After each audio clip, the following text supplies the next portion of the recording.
Hello to everyone. आज अपन पढ़ रहे हैं एसिम्प्टोट्स के अंदर किस तरह के क्वेश्चन रहते हैं और उनको किस तरह से सॉल्व किया जाता है। तो देखो आज का जो क्वेश्चन है आपके पास में, find asymptotes of the following curve. सबसे पहले इसकी डिग्री देखते हैं। तो यहाँ पे सेकंड डिग्री और एक यहाँ पे दैट मींस थर्ड डिग्री का फंक्शन है, ये सेकंड डिग्री का फंक्शन है और ये जीरो डिग्री का फंक्शन है। अब इसको रीअरेंज करके लिखते हैं। तो राइट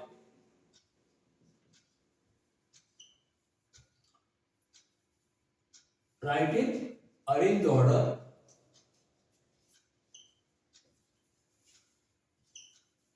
तो यहां पर क्या है, y माइनस टू एक्स का एक फैक्टर यहाँ पे भी है और 3x प्लस वाई 4y का एक फैक्टर यहाँ पे भी है। दैट मींस ये दोनों फैक्टर यहाँ से कॉमन फैक्टर है। तो इसको रीअरेंज करके अपन इसको वापस से लिखते हैं। तो इस तरह से आप लिख सकते हैं कि y माइनस टू एक्स यहाँ से कॉमन ले लेते हैं। दैट मींस आपने y माइनस टू एक्स का एक फैक्टर कॉमन ले लिया, 3x प्लस 4y को कॉमन ले लिया। तो ये फैक्टर कॉमन में चला गया, इसका एक फैक्टर कॉमन में चला गया। दैट मींस यहाँ पर आपके पास में y माइनस टू एक्स बचेगा। ये दोनों फैक्टर कॉमन ले लिए हैं आपने, तो प्लस का 3 बचेगा और माइनस 5 इज इक्वल टू 0।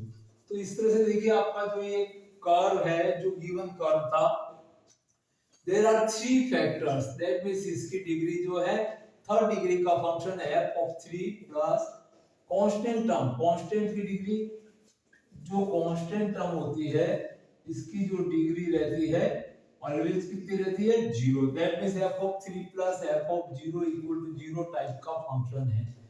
तो वैसे देखा जाए तो मैंने आपको लिमिट मेथड में एक्सप्लेन किया हुआ है कि जब इस तरह का कोई फंक्शन हो, कोई कर्व हो कि उनकी डिग्री में मिनिमम 2 या 2 से ज्यादा का डिफरेंस रहता है, तो उस समय बाय लिमिट मेथड अपन डिफाइन कर सकते हैं। इनको लिमिट लेके एक एक को सॉल्व करते हैं। तो इसकी एसिम्प्टोट्स का इक्वेशन तो यहां पर अपन लिख सकते हैं, joint equation of asymptote by infection by direct infection f of 3 is equal to 0 रहता है। तो दैट मींस इसकी फर्स्ट एसिम्प्टोट्स जो रहेगी, इसका first factor y minus 2x is 0 and second asymptotes जो रहेगी 3x plus 4y is equal to 0 and third asymptotes जो रहेगी वो y minus two x plus 3 is equal to 0। तो इस तरह से इसकी डायरेक्ट ही अपन तीनों एसिम्प्टोट्स फाइंड कर सकते हैं। अब इसको एक्सप्लेन करते हैं इस मेथड में, ताकि आपको लिमिट मेथड थोड़ा क्लियर हो इस वीडियो में। बाकी इसकी एसिम्प्टोट्स तो आ चुकी है, बट इसको मैं यहाँ पर आपको लिमिट मेथड समझाने की कोशिश कर रहा हूँ। तो थोड़ा सा आप ध्यान रहे, लिमिट मेथड जानने के लिए अपन किस तरह से ये जो तीनों एसिम्प्टोट्स जो आई है, ये डायरेक्ट बाय इंजेक्शन मेथड अपन ने यहाँ पर इसके एसिम्प्टोट्स लिखे हैं, ये किस प्रकार से आते हैं। तो यहाँ पर आते हैं, इसको जानने के लिए अपन लिमिट मेथड पे इसका एक्सप्लेनेशन करते हैं। तो अपन देखो, इसको एक्सप्लेन करने के लिए मैं आपको एक एसिम्प्टोट्स फाइंड करके बता रहा हूं। यहां पे लिख सकते हैं एक्सप्लेनेशन ऑफ लिमिट मेथड। तो लिमिट मेथड के लिए, इसको लिमिट मेथड को समझाने के लिए अपन इसको इस तरह से लिख सकते हैं कि ये जो आपका कर्व दिया हुआ था, that means asymptotes corresponding to y minus 2x, तो इसको अपन लिख सकते हैं कि यहां पर माइनस, यहाँ पे क्या था 5 था, तो इन दोनों फैक्टर से इस 5 को मैं डिवाइड कर रहा हूं।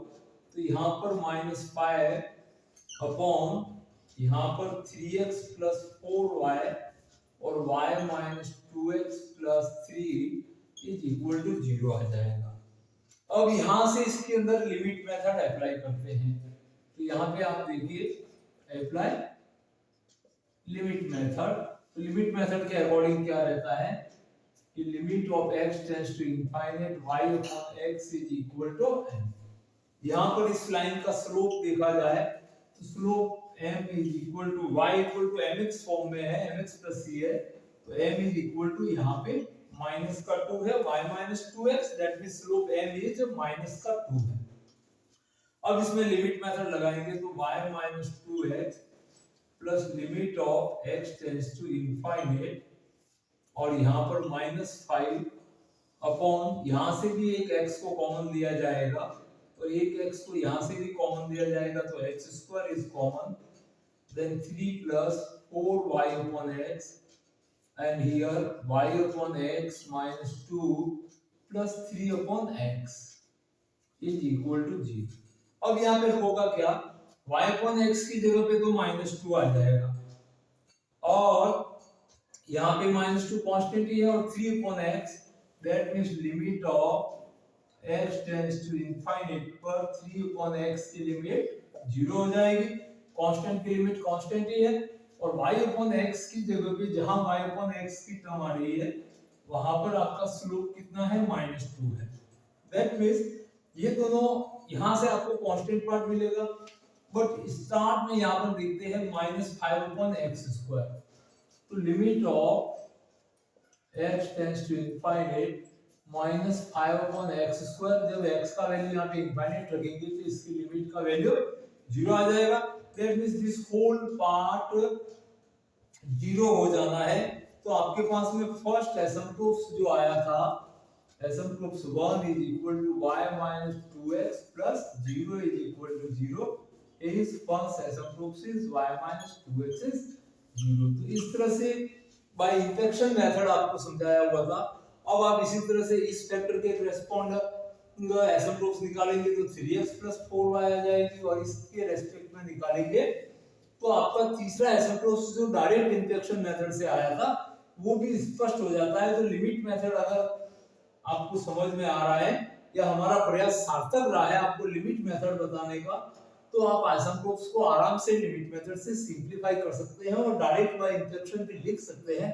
ध्यान दें, जो आपका हाईएस्ट ऑर्डर टर्म और जो लीस्ट ऑर्डर टर्म है उनमें कम से कम 2 या 2 से मोर का डिफरेंस है, तो डायरेक्ट बाय इंफेक्शन आप बिंदास लिख सकते हैं, कोई उसमें नहीं आएगा, बिकॉज जो limit of x tends to infinite के 5 upon x स्क्वायर भी 0 रहती है, और आप समझ सकते हैं कि limit of x tends to infinite any constant upon x variable है तब भी वो क्या रहती है, 0 रहती है, और y upon x कांस्टेंट में बदल जाता है, बट q upon x या q upon x स्क्वायर की टर्म रहेगी वहां पे ऑलवेज 0 मिलता है।